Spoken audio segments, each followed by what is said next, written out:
Hi everyone, my name is MsAdolphus. This is a lesson that is suitable for students in year 7, 8 and 9 really.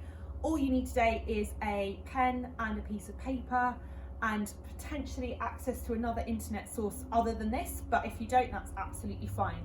At different points in the lesson, I'm going to ask you to pause the video and complete some activities. Please make sure you give those your best shot before you restart the video again. So let's get going. So today we're going to learn about what was the Blitz spirit, a little bit about what the Blitz was and what the Blitz spirit meant in Britain. So could everybody start by writing down, I'm going to move to one side, you might want to write the title and then anything you already know about World War II. So that could be the dates of World War II, key people involved, key countries or any key battles that you know about or key events. Okay, so I'll give you a moment to do that. Pause the video and make your mind map about World War II. Okay, so hopefully you've had a chance to make a mind map about everything you know already about World War II, but let's go through some key things. So World War II took place from 1939 to 1945. Adolf Hitler is probably the most famous person remembered after World War II. He is often seen as the aggressor. He was the leader of the Nazi Party in Germany, whose kind of quest for world domination is what ultimately sparked World War II. The Allies were against Germany and the Nazis in World War II, and that's Britain, France, the USA and the USSR. The USSR is today known as Russia. Winston Churchill is often remembered and linked to World War II for his, because he was the Prime Minister of Britain during that time and helped to lead the Allies to victory. The Axis powers who fought alongside Germany were Italy and Japan, Japan particularly in the Pacific against the USA. So some key battles that we often associate with World War II, the Battle of Stalingrad was what's often called the turning point that happened in the USSR, and it was the moment when the Russian army began, or the Soviet army began to turn the Germans back, okay? D-Day landings are often associated to World War II when the British and the Americans landed on the beaches at Normandy and were part of a big effort to push the German troops back in France. The war in the Pacific as well is one that happened between Japan and the USA, and they were fighting mostly in the air, in aircraft over the Pacific Ocean. Also, you cannot talk about World War II without mentioning the Holocaust, which was obviously a very significant event related to the events that happened at that time when the Nazis took over and occupied much of Europe, which put a number of Jewish people within their power. So you might want to pause me again to take some of the key notes about World War II, any that you didn't get or that you didn't know. Okay, now we're going to look at what the Blitz was in Britain. So if you'd like to do a little spider diagram, or if you prefer to make bullet points, that's fine as well. So right, what was the Blitz? And then can you pause this video and Google simple history of the Blitz and just watch the first video that comes up. It's a really great and informative video about the Blitz. And you can look at which cities were bombed, why were they bombed, how did people survive, any key dates, what happened during the Blitz. So just watch that clip, maybe make some notes as you're watching, and then we're going to go through. So I'm going to stop talking now so you can pause me and watch Simple History, the Blitz. Okay, hopefully you've had a chance to do that. So some of the key things that you hopefully got from that video. The Blitz took place in September 1940 to May 1941. It wasn't that long. And it was because Germany was struggling to destroy the Royal Air Force, so they bombed civilians in Britain to try and get them to surrender. They bombed important cities for the war effort, places that were making munitions or ports like London, Birmingham, Southampton, Liverpool, Coventry and Glasgow. Now the Blitz is German for lightning, or Blitzkrieg is German for lightning war, because they were dropping these bombs in such rapid succession. There were 43,000 civilians killed during the Blitz bombings, and in just one night 500 tons of explosives were bombed on Coventry, the city. Now, a feature of the Blitz were siren warnings, and air raid volunteers would come out and help to reunite families and help to sort out what had happened after the damage. Firefighters as well were really key in the effort to stop the Blitz or to fight back against the Blitz. There were also lots of blackouts where cities would go completely dark, so that those bombers flying over couldn't spot cities below and to try and stop them from being able to see the cities. Now I'm going to talk a bit more about these in a moment, but there were Anderson shelters and Morrison shelters which were used to protect civilians.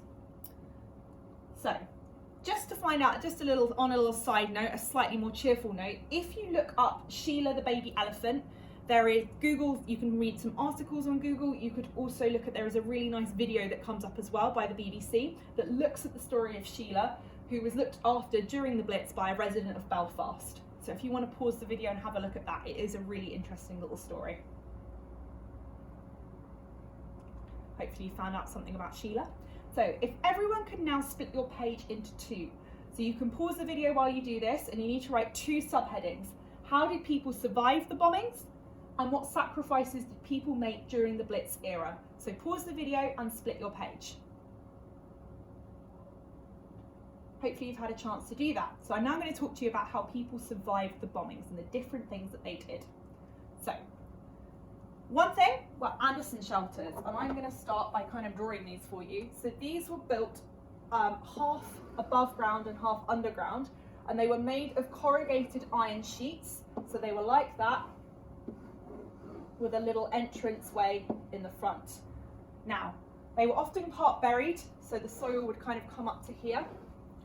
They wouldn't protect you from a direct bomb hit, but they would help you if there was shrapnel falling from other places or from nearby explosions. They would be very, very useful. Up to 6 people could shelter in an Anderson shelter. They were often in people's gardens. If you didn't have a garden, then you couldn't really have an Anderson shelter.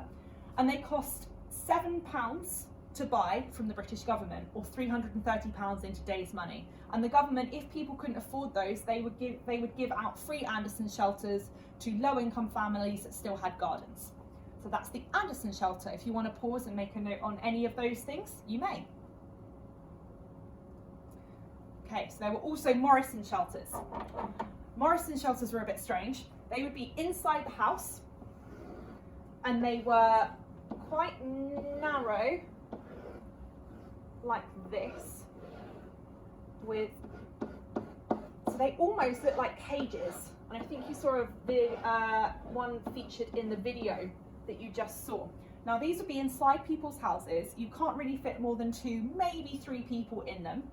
And lots of people slept in them overnight with their duvets and their blankets to provide them with some shelter and safety should there be a building collapsing or should there be an explosion nearby. Over 500,000 of these were given out during the course of World War II.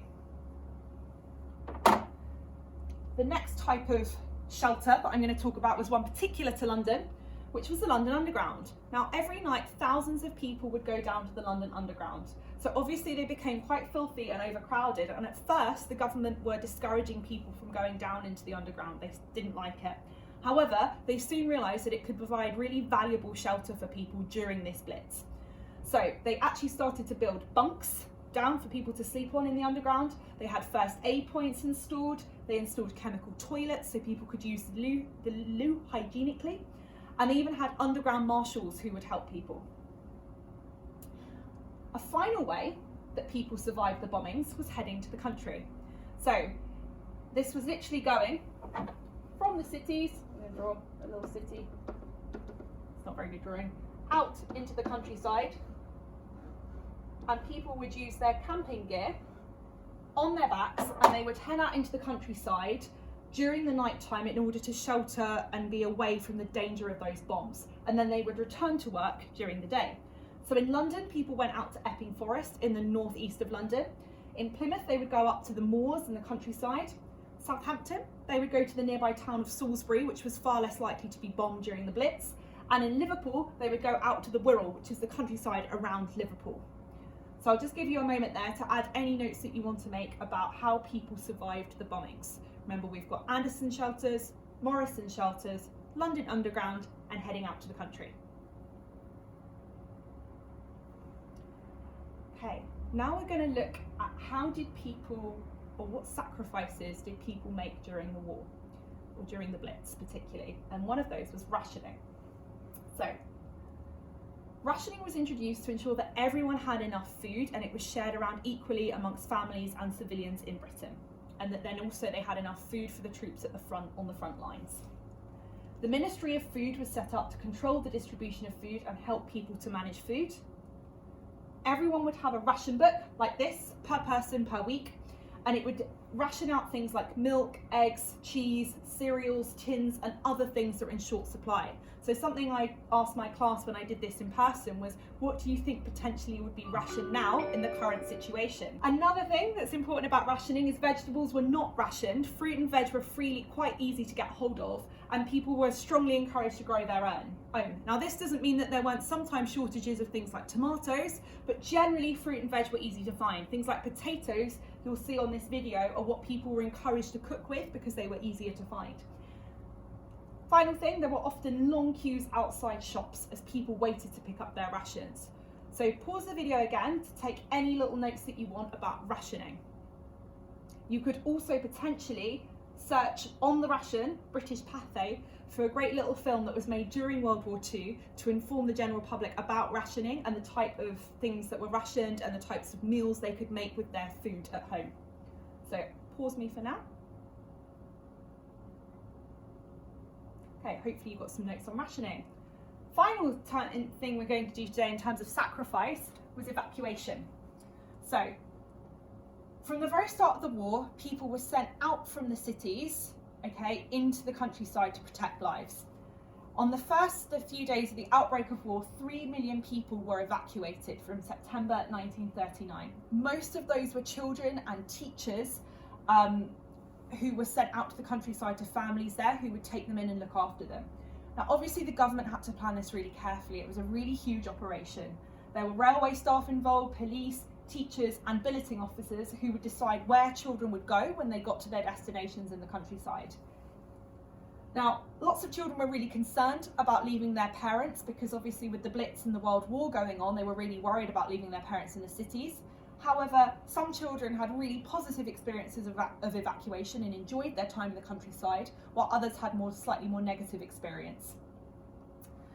However, because as the war dragged on for about 6 years in total, some children did return to the cities because it was just too long to be separated from their parents for. Now, just double checking your learning, key points about how people survived survived the bombings. We've got your Anderson shelters, your Morrison shelters, London Underground and heading to the country. What sacrifices did people make? You've got rationing, the Ministry of Food, lots of food rationed with some examples, large queues, children evacuated to the countryside, and there were 3 million evacuated in 4 days in September 1939 if we think about the factual knowledge that we want to learn and build after today. So I'll give you a moment just to check your notes, so just pause me so you can check this. Okay, if you could write now numbers 1 to 8 on your paper, maybe you could do it on the other side so that you're doing this from memory, but try not to look at any of your previous work. Pause me and have a go at answering those 8 questions now. So I'm going to start going through the answers. If you need more time, make sure you keep the video paused. So when did the Blitz start? That was September 1940. Which city was bombed very heavily in just one night? That was Coventry. What was the name of the shelter made out of corrugated iron? That's the Anderson shelter. Which interesting place in London did people shelter in? I was looking for the London Underground there. What was the name of the government group that organised rationing? That's the Ministry of Food. How many were evacuated during the first 4 days of September 1939? That was 3 million people. What was the name of the elephant saved in Belfast? Her name was Sheila. And which type of food was not rationed during World War II? And you could have had fruit and vegetables, but either of those you can give yourself a mark. So give yourself a little mark out of 8 to see how much you've taken in today. So, last little bit about, well then what was this Blitz spirit that people are talking about? What was the spirit of the people at this obviously really difficult, very stressful, very tense time? What do you think it might have been? Maybe write a sentence about what do you think the Blitz spirit was? How do you think British people responded?